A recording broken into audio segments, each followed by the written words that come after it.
What you're about to see is one of the most important pieces of art on artificial intelligence today. It shows the possibilities of AI as much as its dangers.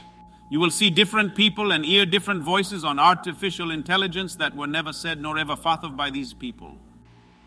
With artificial intelligence, we can make people say things they would never say or make them do things they would never do, with technology that is now available to everyone. If it wants to take over the world, AI will have to become adept at navigating the physical world.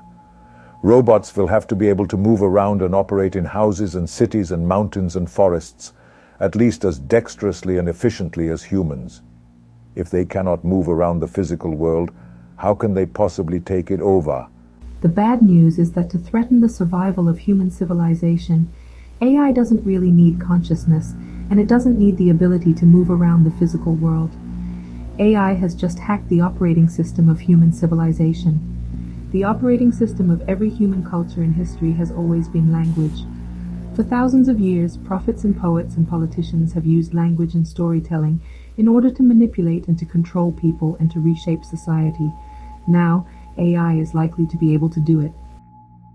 So it doesn't need to send killer robots to shoot us. It can get humans to pull the trigger, if it really needs to. Reality is often just fiction in our own minds.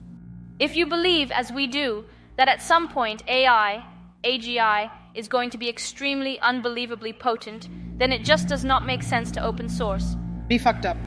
We always said don't put them on the open internet, don't teach them to code, and don't have agents working with them until we know what we're putting out in the world, until we find a way to make certain that they have our best interest in mind. My advice to a 20-year-old entrepreneur is to drop everything. You should focus entirely on AI. This is the biggest shift ever. It's a Gutenberg press in times of billion because it's not just writing. It's image, 3D, it's everything, it's creation. It's creativity and extrapolation. It's a great PR move by the big corporations. The more people talk and obsess over it, the more the corporations profit. Basically, you will be forced to subscribe to a lot of different services which you actually really don't need, but you have to pay for. I think that's the business model, more or less. It can inspire, and it makes this beautiful, sometimes touching, sometimes funny images. And it's really just an extension of your imagination. There isn't even a canvas, or the boundaries of paper are not there anymore. You can just extend it. You look at the reactions of humans to AI. These are ignorant people who will tell you, oh, no, this is not happening. I will never be creative. They will never compose music. Like, here are you living? AI cannot draw. It can interpolate information, but it cannot draw. It can never capture a feeling or a countenance or the softness of a human face, you know? I would think it, as Miyazaki says, an insult to life itself. You always get those people just want to be proven right. Okay, and so they'll say, oh no, but hold on, human ingenuity. They'll never match that. Like, man, please, human ingenuity is algorithmic. And as our generative models become extraordinarily good, they will have, I claim, a shocking degree of understanding of the world and many of its subtleties. But it's not just the world. It is the world as seen through the lens of text. It tries to learn more and more about the world through a projection of the world on the space of text as expressed by human beings on the internet. But still, this text already expresses the world. These renderings do not relate to reality. They relate to the totality of crap online. So that's basically their field of reference, right?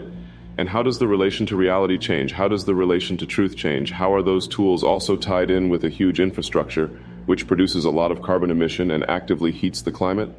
We cannot take energy supply for granted, nor can we take the internet for granted.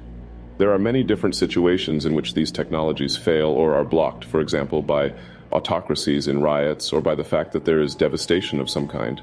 The likelihood of something incredibly disruptive happening within the next 2 years that can affect the entire planet is definitely larger with AI than it is with climate change. But I'm optimistic. It's interesting, it's scary because change always is.